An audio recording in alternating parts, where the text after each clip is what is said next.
All right, so the instructions on each one of these give the same setup where J is between H and K. So I always like to draw.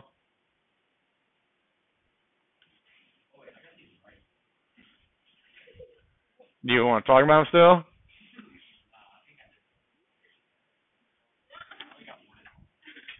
Or which one?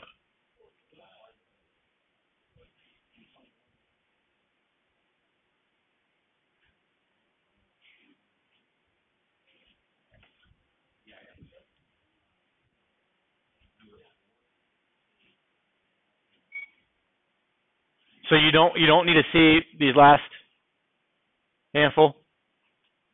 Okay. Does anybody want to see the last handful? Yes. Yes.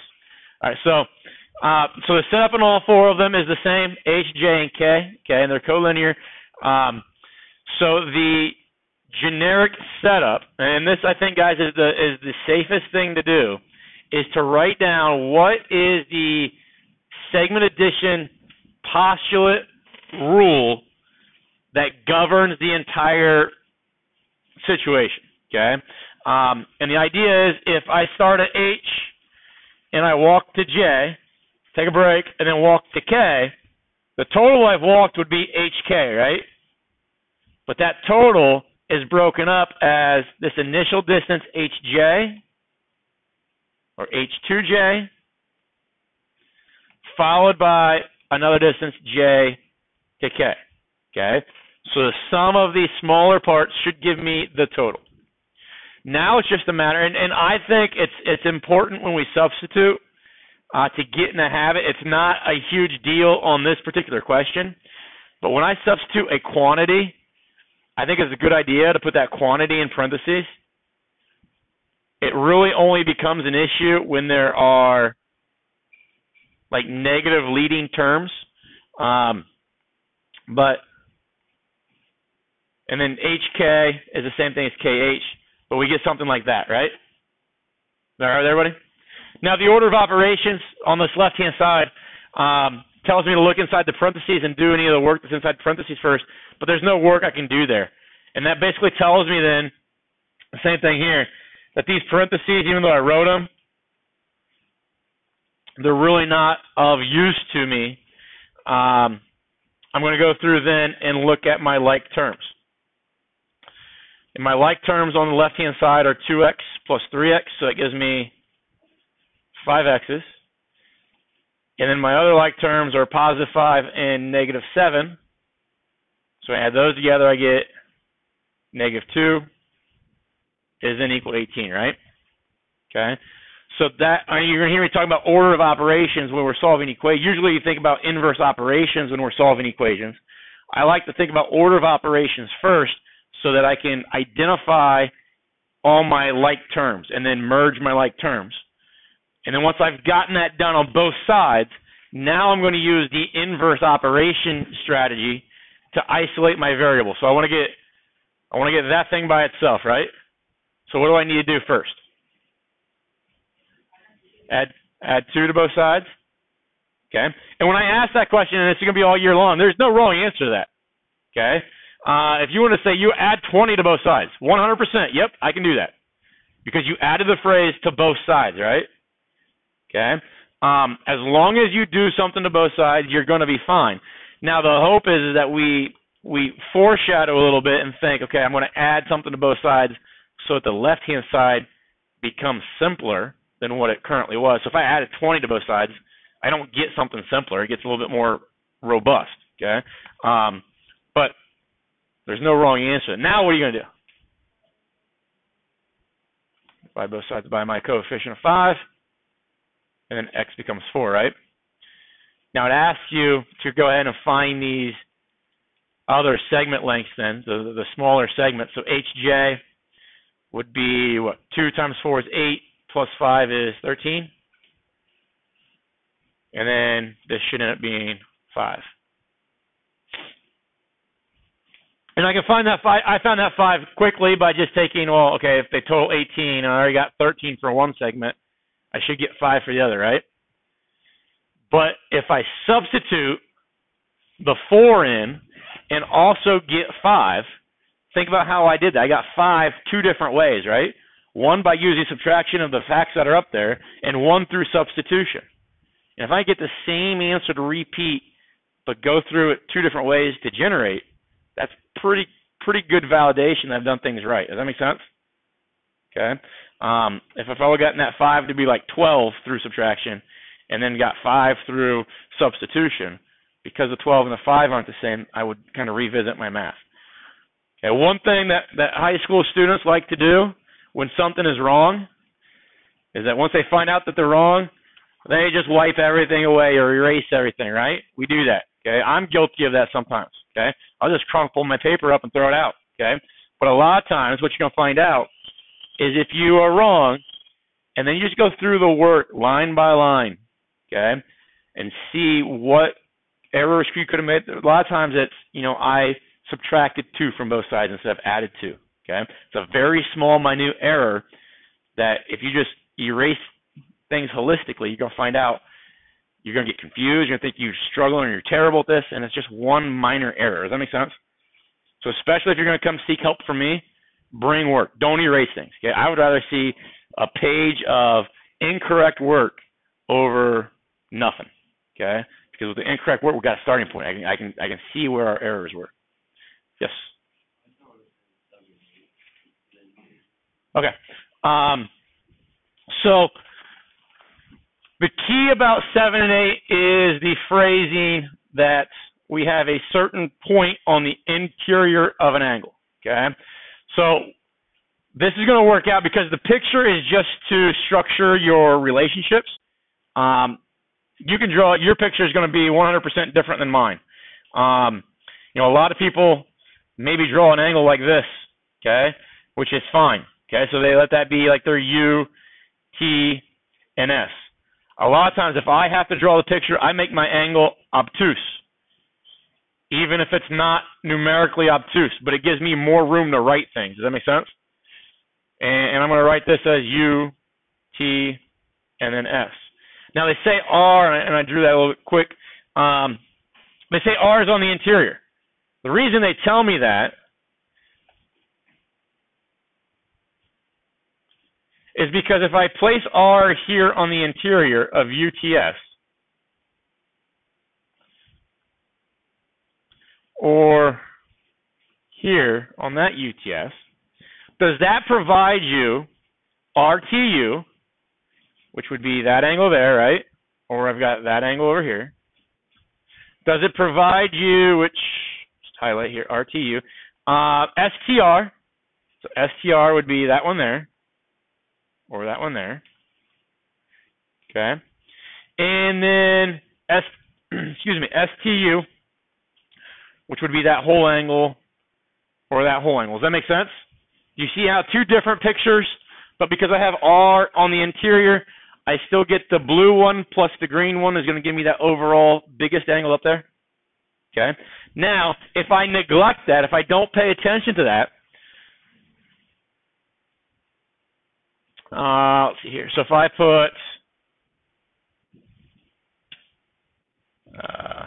try to give myself some more room here. Let's come up here. If this is UTS, and we know this is the interior, so let me color this all blue for a moment. That's the interior of angle UTS. Okay? If I put R like out here, that would be the exterior. Does that make sense?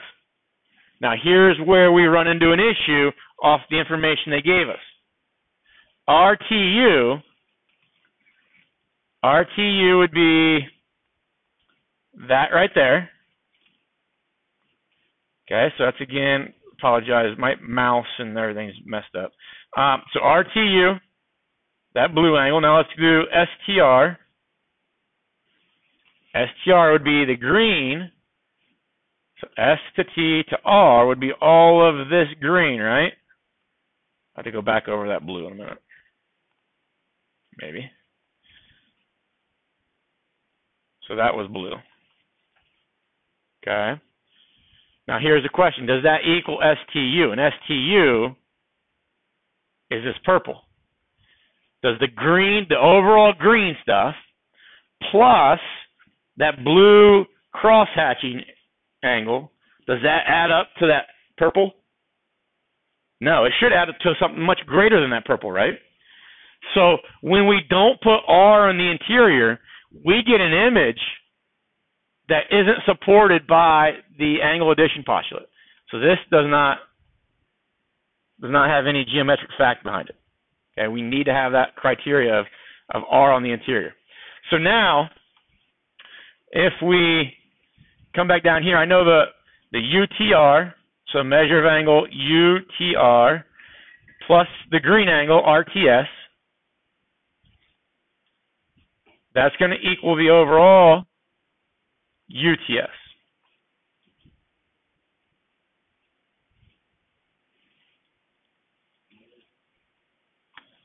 This is 8.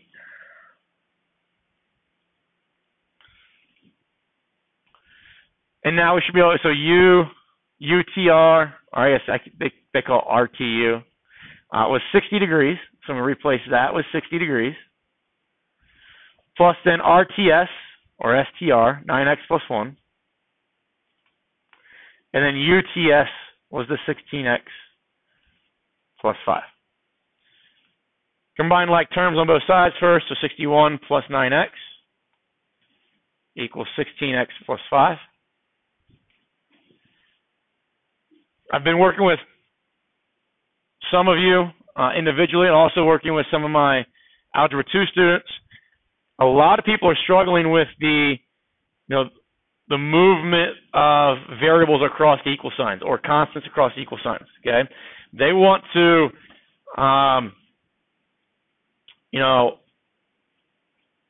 like add 16x here and add 16x there. Make sure that we understand the way that we're supposed to move across equal signs. We use opposite or inverse operations. So we're going to subtract those. I get a lot of people that want to, like I said, combine those and then just shove them all one side. Okay, you can't do it that way. So we get 61 is equal to 7x plus 5. Subtract 5. So you have 56 equals 7x. And then x has to be 8.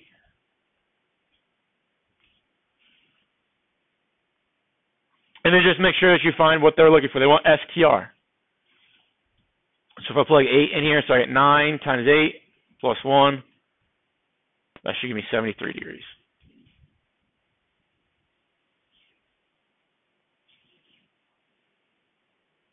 Say again? You got it? You good? Okay. That's one thing, guys. If you guys ask questions and I go through it and you still have that question, make sure you verbalize that. Let me know, because if you're asking a question, my hope is that I can answer it to satisfy your needs. Does that make sense? Okay, so I'm always going to answer it, but whether it made sense to you or not when I answered it, that's what I'm interested in. So let me know those things. So this one over here would be the same. Number 7, that's kind of the setup you're going to look for. B is on the interior of QRS, so then you can see BRS plus BRQ is going to equal QRS. One thing, and this is, you heard me say this last week, if you can draw this picture and then write measure of angle QRB plus measure of angle BRS equals measure of angle QRS. If you can write that, because that's the generic setup, that's the geometry that I've taught you, or I've tried to teach you, okay? Everything after that is substitution, combine like terms, solve for a variable. That's all your Algebra 1, 8th grade, 7th grade algebra, okay? What kind of stinks, though, is how do I judge you? I judge you holistically on the whole thing, right? Can you set up the geometry and then progress through the algebra? And the algebra answer tells me that the geometry was set up right. There will be times, like in homeworks, tests, quizzes, I'll ask stuff like this, okay? Because I do want to judge, okay, are you getting the geometry and just struggling with the algebra, okay? Or do you have no idea about the geometry or the algebra? Does that make sense? Okay? So there will be kind of I guess, logical or structural questions like these on tests and quizzes. Is there anything else on here that you guys want to talk about? What I will do eventually is I'll get that worksheet worked out in a video. Okay, so I'll make a video of me going over that worksheet. I'll post that to Schoology right underneath the worksheet, and you can use that then to study, to prepare, to see what you did wrong on those specific questions. But that'll be maybe the next day or so that I can get that posted. You guys have any questions about anything? Anything confusing? Let's go ahead and start talking about some types of angles. Okay, this is 1.5. It's exploring angle pairs. Okay, angle pairs.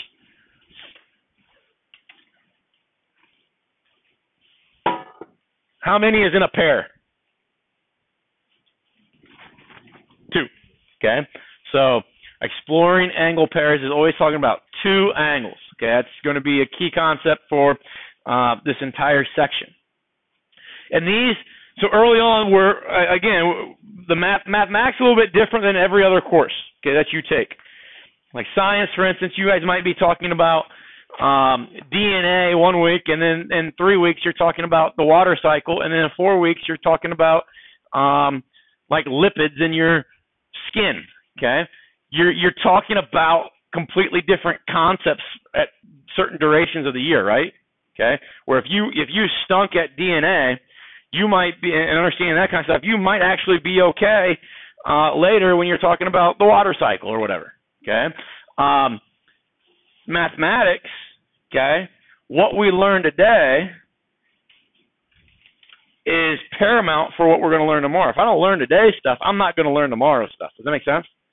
And this stuff gets used over and over and over again. One of my favorite quotes is that mathematicians stand on one another's shoulders. Meaning, every mathematician currently, their work and what they're coming up with and what they're able to do is because of people before them, right? Without those people before them, they don't have anything to base their stuff off of and their knowledge off of. Okay, same idea. Okay, when we're in chapter 7. For me to fully understand chapter 7, I need to have a good understanding of chapters 1, 2, 3, 4, 5, and 6. Okay? And you hear me say this a lot, especially early on. It stinks for those people that don't realize that until about chapter 9. Okay? And it's April, March, and they're realizing, man, this stuff would be a lot easier if I would have, chapter 1 through chapter 8 paid attention. Okay, or ask the questions that I had. So please, please, please keep that in mind. It's going to be a very difficult course if you learn something and then regurgitate that on a test and then delete it from your memory. Okay, because the next test is going to incorporate that stuff to do something else. Okay, so one of those key concepts is the idea of adjacent angles. Okay, adjacent in everyday lingo, everyday talk means next to, right? Okay, so you guys got people you're sitting adjacent to right now. Now, when we talk in mathematics about like what next to is, okay, like right now I might be next to Maddie, right? But now maybe you still say I'm next to her, but now I'm not. Does that make sense? So here I was next to her, but now I step back here and now I'm not next to her. Where was that? Was the blue line the cutoff on the floor there? Or was it here? Or was it here? Does that kind of make sense? There's vagueness to that idea of what next to means, and we can't judge a cutoff point, okay?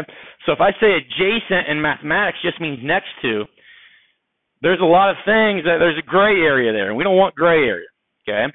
So we need actual definitions that become very precise for us to identify this is adjacent, this is not.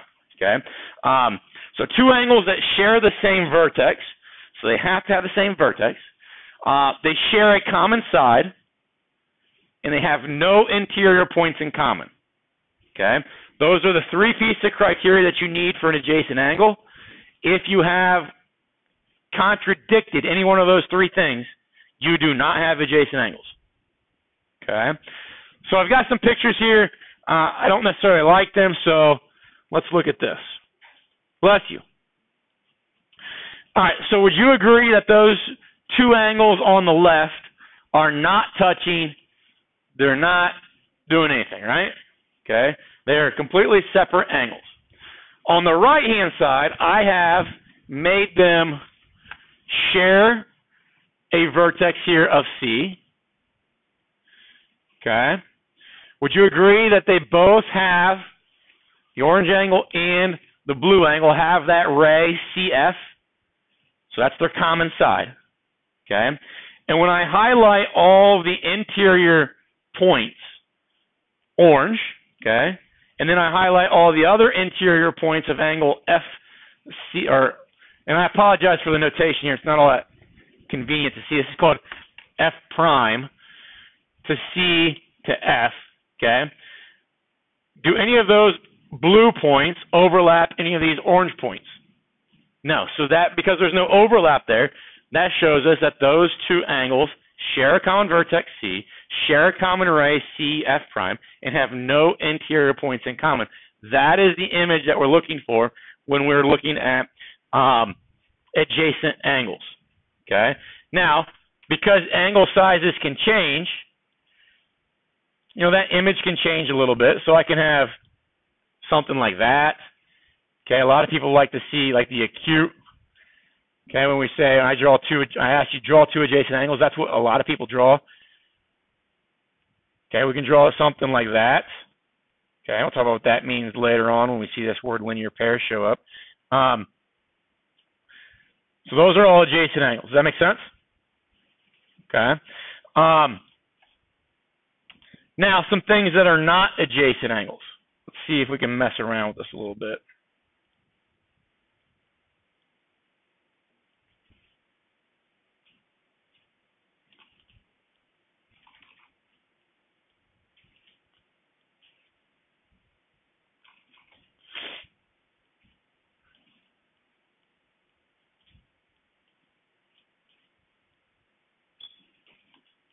All right. Would you agree that the orange angle and the blue angle over here have a common vertex?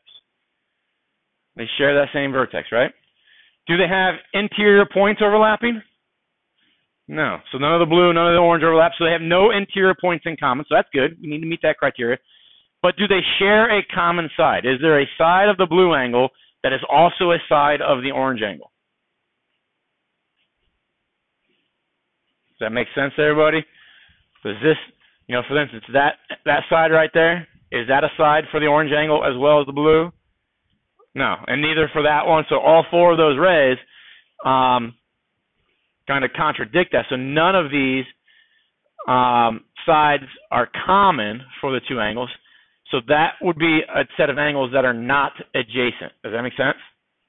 Okay, not adjacent or non-adjacent. Okay, what if we did something like that? Okay, do they share a common vertex? Yeah. Okay, so that criteria is met. Is there interior points overlapping? Are there blue points overlapping orange points? Okay, so that would contradict that first statement here, last statement that says have no interior points in common. So if we contradict one of those three things, then we do not have adjacent angles. Okay? And you might think, well, they're next to each other, and that's where we get into the issue with our definitions. We have to have precise definitions so that we don't include that as being next to. Is that okay with everyone? Okay. Again, they don't have a common ray either, so that would be an issue. Let's do one more scenario here.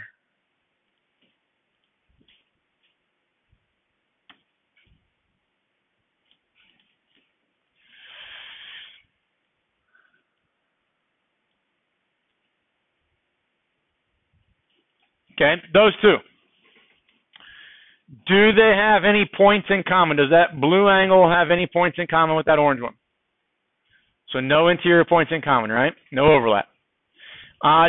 Now, depending on how you argue, and I'm not sure there's a right or wrong argument to this, but like this ray right here, would you agree that that ray is being shared, that it creates a side of both angles? Okay, so maybe we meet that condition. And there might be arguments of yes, it is, yes, it's not. My argument would be no, they don't share a ray, because one of those is like ray like A to D, and the other one is like ray FD, and they're not, if we drew them side by side, they're not the same ray. But some people might argue, yeah, one of those sides, they share a side. Okay, do they have the same vertex? No. Okay, so these are non-adjacent as well. Even though they might look like they're next to each other, they don't meet the criteria laid out to be adjacent. Is that okay with everyone? Okay. All right. This one is perhaps the most important vocabulary word that we're going to see for a while. Okay. And it's really not important until we find out a relationship between these angles. But we have what we call vertical angles. What do you think about when you hear the word vertical? Up and down, right? Okay. Don't think that here. Okay. And I don't know why. Sometimes in math classes, the words that we're accustomed to in our everyday conversations doesn't always parallel over into math. But vertical angles, so I hate this definition, but are two angles such that the sides of one angle are opposite rays to sides of the other angle. Okay? So let's kind of break that down and see what they're talking about. If I have angle 1, would you agree that those two sides are sides of angle 1? Okay. When I look at angle 1, and then, so this was one side. If I look at its opposite ray, that would be an opposite ray of this solid blue one, right? Does that make sense? Okay. This would be an opposite ray of the dotted blue one. Would you agree that the way I've drawn that, those purple rays are both opposite rays of the blue ones? That make sense? Okay. So, it says they are two angles such that the sides of one angle, so the sides of the blue one, are opposite rays to the sides of the purple one, or vice versa. Okay. So what's that tell me? That tells me angle 1 and angle 3 are vertical angles. So those two are vertical angles. Okay. You can also look at it this way. If I look at that being solid blue, that being dotted, this one being solid purple, that one being dotted, the solid lines are opposite rays again. The dotted lines are opposite rays. The blue ones make angle 2. The purple ones make angle 4. Angle 2 and angle 4 are vertical angles. Okay? Every single time that you take two lines and they intersect, okay, you're never going to be able to get two lines to intersect that looks really anything different than this. Okay? Now the angles might be like closer to 90 degrees or whatever, but you're always going to have an image that looks something like this. The angles that are opposite one another. Okay, so angle 1 and angle 3, would you agree they're kind of opposite one another based on this vertex? They are always going to be considered vertical, and then these two are always going to be considered vertical. Okay, and that's where I don't want you to think up and down, because are 2 and 4 up and down? No. Okay, so vertical angles, I like the kind of a reflection of each other. Would you agree with that? Okay. If we look at and this isn't something you need to write down yet, but it will be eventually.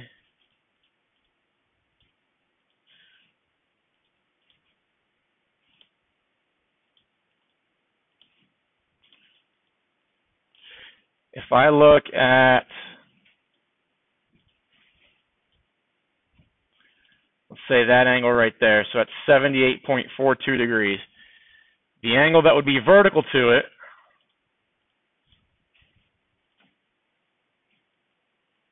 would be that angle right there. What do you notice about their measurements? They're the same, okay? Now, as I move my lines, do those two numbers, and it might be easier for you to see over here, but do those two numbers, obviously as they change, but does the relationship that they're equal ever change? No, okay? So vertical angles are always going to be the same. They're going to be congruent, essentially. And that's something we'll write down later on. Complementary. Okay, complementary are two angles whose measures add to 90 degrees. Complementary means 90. Complementary means 90 in this class. Okay. A phrase that you'll hear a lot in mathematics is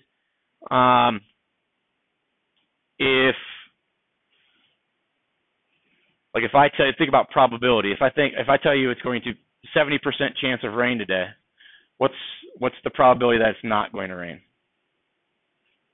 30, right? So 30 is actually referred to as the complement of raining. Okay, it's basically everything else. Okay, to get to our total, and probability totals to 100. So you'll see the word complement a lot throughout mathematics. But in geometry, complementary to us in regards to angles means they add up to 90. Okay. Now, if we look at it, it says two angles whose measures have the sum of 90. That means there's no distinction on how the angles relate to one another. They don't have to be adjacent. Okay. Angle A and angle B here, do they add up to 90? Is 47 plus 43 equal 90? So A and B here are complementary. Okay. 1 and 2 here. Okay, you guys know from previous courses that little box right there means right angle, right? Okay. It's showing, I don't know what 1 and 2 are specifically, but if they're adjacent, angle addition postulate says they add up to this overall angle. Those are complementary angles. Okay. So they don't have to, they could be overlapping, they could be touching, they could be completely removed from one another. They are just two angles. And that's something about mathematics in our definitions, is that you don't want to assume things. Okay, what they tell you is what they want you to know. Okay, so there's no assumption on what kind of angles they have to be, whether they're touching or adjacent or overlapping. Just any two general angles add up to 90 degrees. Is that all right? You should be able to, if I tell you one angle is 50 degrees, they'll ask you, what is its complement? So what's the other angle? Well, it's got to be 40. Okay. Supplementary. This is where we get, because there's another term after this that we get confused with supplementary. But supplementary angles are two angles that add up to 180. Okay, two angles add up to 180. People get this confused with complementary, so I'll give you a little strategy here. What comes in the alphabet first, complementary or supplementary? Complementary. What comes on the number line first, 90 or 180? So if you can think about what things are kind of chronological and there's certain in their scales or their structures, alphabetically and numerically, you should be able to compare them up and say, okay, complementary is always 90, supplementary is always 180. Okay, but the two angles that add up to 180. Again, they can touch, they can overlap, they can be completely separate of one another, and that's what we're seeing here in these images. Does anybody have questions on those or anything so far? All right.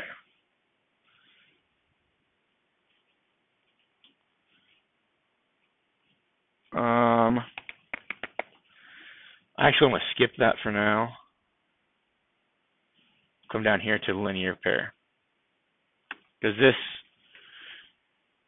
is in direct relationship to supplementary, and we'll talk about these two vocabulary words in tandem all the time. Okay, but a linear pair is a pair of adjacent angles whose non-common sides are opposite rays. Okay, so a pair of adjacent angles whose non-common sides are opposite rays. So the angles of a linear pair form a straight angle. Okay, so the definition essentially tells us how a linear pair is generated, okay, how it's created, okay? So that picture over there on the right-hand side of ABD and DBC, that set of adjacent angles, they have non-common sides. So a non-common side would be the sides that they don't share.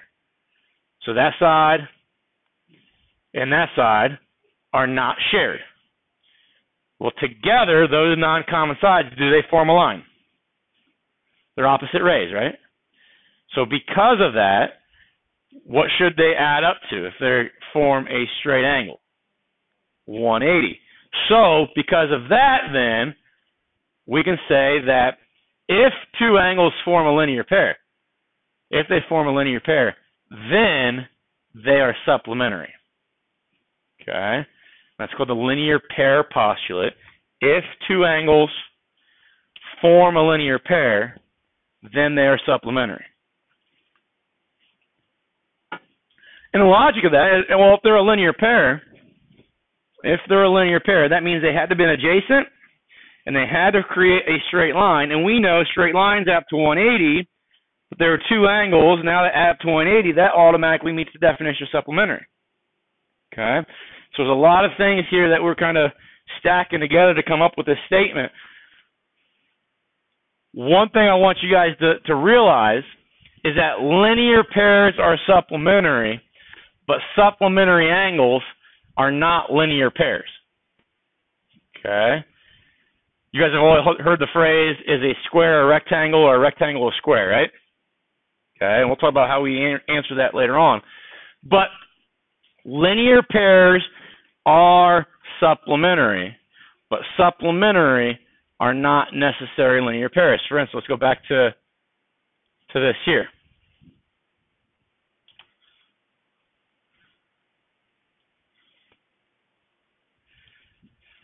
If I take, let's say this angle here, make it 80, make this one 100.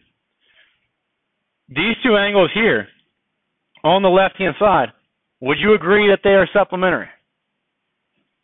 One's 80, one's 100, right? By definition, these two angles are supplementary. Do they have non-common sides that form a straight line? Are these adjacent angles to begin with? No. So these are just two random angles floating out in two-dimensional space. They don't relate to each other in terms of their position. So these would not be a linear pair. Does that make sense? It's not until we make them adjacent, and now we see that their non-common sides form that line. So this is a linear pair. Does that make sense, everybody? So just because they're supplementary doesn't mean they're a linear pair. But if they're a linear pair, they are, so let's hide this side here. And let's just kind of mess around with a different, so let's make that one 46. So the next one's got to be 134. Okay, made my linear pair, right? Now that I have a linear pair, let's look at these two angles over here. Are they supplementary? Well, 46 plus 134 does equal 180. Okay, so every set of linear pairs is supplementary, but every set of supplementary angles is not a linear pair. Is it okay? I'm going to ask you a lot of questions, true or false, like that, in regards to those two definitions, and hopefully we're okay with that. Now, what that does for us is it extends to these, they're almost an extension of the angle addition postulates, okay? It says KPL, angle KPL, and angle JPL are a linear pair. So right away, if they're a linear pair, what's that tell me they add up to? 180, right? Tells me they're supplementary right away. I know supplementary means adds up to 180. So now I should be able to find KPL, measure of angle KPL, measure of angle JPL, put a J in there. That should equal 180 degrees. And now we just got to put in KPL is 2x plus 24. And then JPL is 4x plus 36.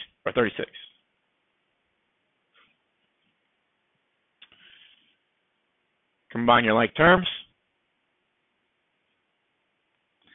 So what's that give me? 60 over here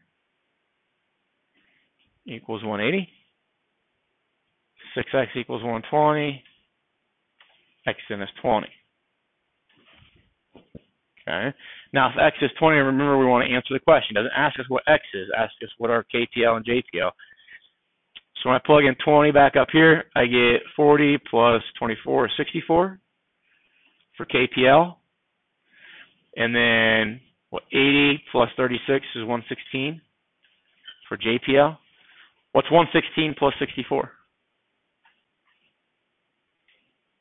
180, right?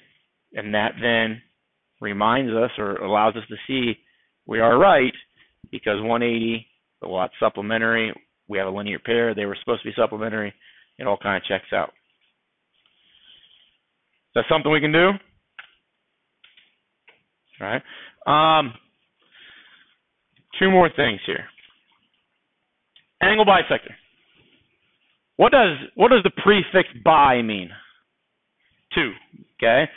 Sector or section means parts, right? Okay. So when we talk about an angle bisector, we're getting two parts. Now, mathematically, there's a little bit more to that. When we bisect an angle, or even when we bisect a segment or whatever, whenever something in mathematics is being bisected, the parts are going to be equal. Okay?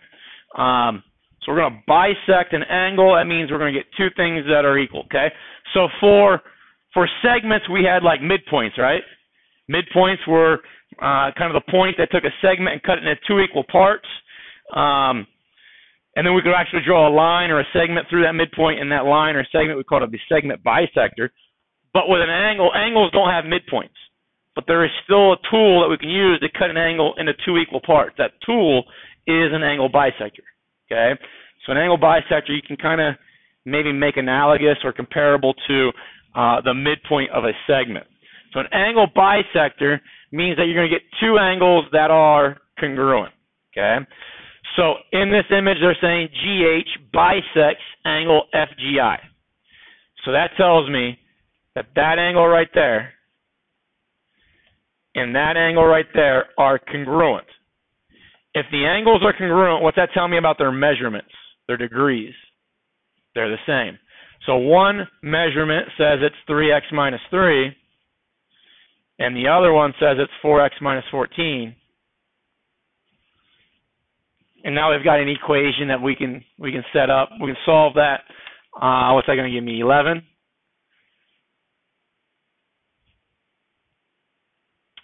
And that will give me then this to be 30, and this will also be 30. And you can then see that those two angles are indeed the same measurement. Angle bisector cuts an angle of two congruent angles. All right. So as you're going through your homework, you're going to see some more questions that have angle addition in them. And you're going to do 2, 3, 4 of them, and then the next one's going to say something about an angle bisector. It's an extension of angle addition, but you're not going to add the two things, 3x minus 3 plus 4x minus 14. I'm not going to add those together because in this problem, I don't know what the total should be. Does that make sense? Okay. Just something real quick we can hit on. And this will be something we come back to over and over and over again. When you're looking at a picture, you do not want to make assumptions about that picture. There's only about 3 or 4 things through the whole year that we can make an assumption about the picture, and we kind of already know them already. Okay? Says there are some relationships you can assume to be true from a diagram that has no marks or measures. Okay? Other relationships you cannot assume directly. Okay? So angles are adjacent. You can assume that because you can look at a picture and apply essentially the definition and determine whether they're adjacent or not. Okay? Angles are adjacent and supplementary. Well, if they're adjacent and supplementary, that means they're a linear pair. You should be able to look at a picture and determine if something forms a straight line. Does that make sense? Okay? And angles are vertical angles. Those are things that those are really the 3 things for the most part all year long that we can just look at a picture and realize. Okay? You cannot determine congruency or equality. You cannot determine angle measurement. You can't say, oh, it looks like a right angle, because it might be 89.9999999999999 degrees. And that will look a lot like a right angle, but would it be a right angle? No. Okay? Angles are complementary. You can't look at angles and say, yeah, they look like they're going to have 90. You don't know that. Okay? This list here, this bottom list, we only have 3 bullets on there right now, but it's pretty much infinitely long. Okay? We cannot make assumptions about things. Okay? If I look at this stuff right here, some images, don't even worry about the stuff I've got written. If I look at angle 1 and angle 2, because there's markings there, I can guarantee that 1 and 2 are congruent. Does that make sense? Okay. Now, if I did, if I look at angle 3 and angle 5, what kind of angles are 3 and 5 to one another? They're vertical. Okay. I can say they're vertical. Okay. What about 3 and 4? Well, say again. They're adjacent. Okay. And they form a linear pair. So what can I say 3 and 4 add up to? 180. Okay. Because I can see that line, that set of opposite rays that the definition talked about. I can see that line right there being created by the non-common sides of angle 3 and angle 4. Okay? So those are things that I can make judgments about. Can I say that angle 4 plus angle 1, it's going to be 60 degrees? Can you say that? No, you have no idea. Okay? You can be in the ballpark. It probably is around 60. We took a protractor, put it up there. They probably are around 60, but they could be 59, could be 58, could be 61.2, something like that. So you don't want to make assumptions about size, about congruency. Generally, if they're not one of those first 3 things in that set of bullets here. Okay, and that'll be a topic that we discuss all year long. It gets people in trouble a lot when they're in a homework or test or quiz. They'll say, why'd you do that? It looked like they were right angles, but you don't know that. Okay, so if you don't know something, you don't follow through with it. Does that make sense? Okay, think about it like just regular everyday actions and consequences. If I don't know the consequence of an action, or there's, could go either way on my consequence, I'm probably not going to commit that action, right? Okay, if I go running down the hallway and bang on Mr. Jesco's door and then run back to class, there's probably a consequence to that I don't like, right? Okay, even if he's in a good mood, and I don't know if there is a consequence. Because I don't know, I'm uncertain, I'm not gonna do that, right? It's kind of like wearing a seatbelt in a car, okay? Might not get in an accident, but you might, okay? And that unintended consequence might be dramatic for you, okay? So do not make assumptions until you're told or that you know what's in front of you, okay? Stop there. I'm going to open up 1-5. Probably by, so 1-5, we've got like a section and a half yet to finish.